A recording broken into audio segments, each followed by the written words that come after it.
Thank you, Senator Graham. Let me personally thank you for your leadership on this subcommittee. We may disagree on some things and some projects, but I believe you've been honest and working with us in the past, and I look forward to that continuing.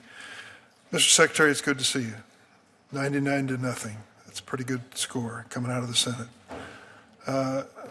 I'd like to ask you about Gaza, if I can. They anticipate a famine is underway in Gaza. In the next few days, they anticipate 14,000 infants and children will die.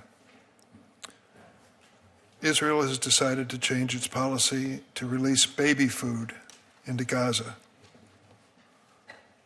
I just have to ask you, as you must see the same pictures I do, you can't escape them, of these kids with pencil-thin arms, with ribs you can count, spindly legs, wide eyes, who are just on the cusp of death because of the policy of Israel in dealing with Hamas.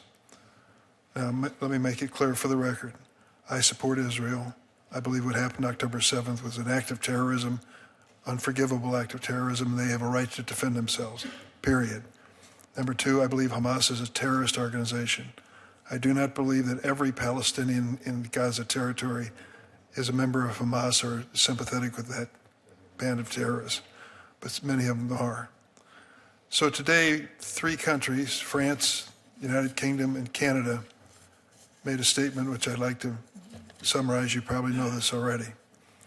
They said the resumption of aid into Gaza by Israel wholly inadequate. The United Kingdom paused free trade talks with Israel and sanctioned Israeli settlers. And then this statement, joint message by these 3 countries, allies of the United States. If Israel does not cease the renewed military offensive and lift its restrictions on humanitarian aid, we will take further concrete action in response. Mr. Secretary, are we on the wrong side of history in watching this unfold and not responding as these 3 countries have? Well, we're not prepared to respond the way these 3 countries have, but we are prepared to say, as we have, and I think the Israelis in their statements today acknowledged, have engaged with our Israeli partners over the weekend and the last few days about the need to resume humanitarian aid. We anticipate that those flows will increase over the next few days and weeks. It's important that that be achieved. I actually had an opportunity when I was in Rome on Sunday or Saturday to see Cindy McCain, as you know, is involved with the World Food Program, discuss their distribution systems. She outlined for me exactly how they would distribute food and how the program would work if it were to be restarted. So suffice it to say that we support 100% the fact that there can be no future in Gaza for the people of Gaza as long as Hamas is around. And by the way, in your comments that you made, I know many of you have noticed, there's been a growing number of anti-Hamas protests and demonstrations as well. So there are people there that understand that this is the root cause of it. That said, you have this acute, immediate challenge of food and aid not reaching people, and you have existing distribution systems that could get them there. So we have, and continue to work, even though I've been here in hearings all day, we've continued to work with our Israeli partners and as I think they've acknowledged in the statement today that they've heard from us, to allow more aid in, because I believe they can achieve their objective of defeating Hamas while still allowing aid to enter in sufficient quantities. I agree with you. I think what you just said should be our policy, but I don't think we should use these people, these Palestinians, particularly these children, as just a casualty of war. This is a designed attack by Israel into Gaza. This is a designed decision by Israel not to provide humanitarian aid, food, medicine, water. And we provide quite a bit of money to Israel for its own defense and for other purposes. Shouldn't we be more forthcoming to speak about this humanitarian crisis?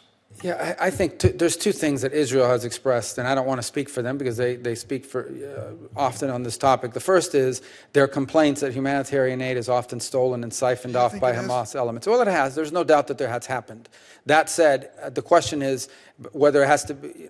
The question is there a way to reliably reach as many people as possible and prevent the humanitarian crisis you're describing, while not enriching Hamas or providing Hamas relief.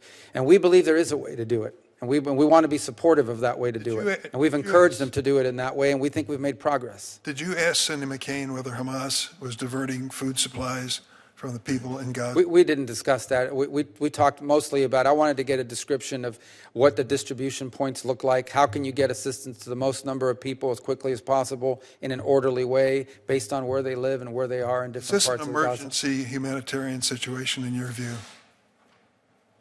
Yeah, I mean, ultimately, I think we all see the same images. The question that I had in my mind in meeting with her and discussing is, do we have the mechanisms in place to quickly start, if in fact an agreement could be reached to allow humanitarian aid to flow? Did we have the mechanics in place to allow the World Food Program and their contractors to go in and immediately begin to provide it? And she assured me that they do, that they could, because one of the arguments or one of the concerns that existed is that the organizations that could do the distribution were not on the ground or were not capable of starting so quickly. She assured us that they were. If we have this in place, what are we waiting for? These children are dying. It's my understanding, again, I've been here all day, but it's my understanding that starting yesterday and moving through the next few days, aid will increasingly flow in, and hopefully that will allow these programs to work.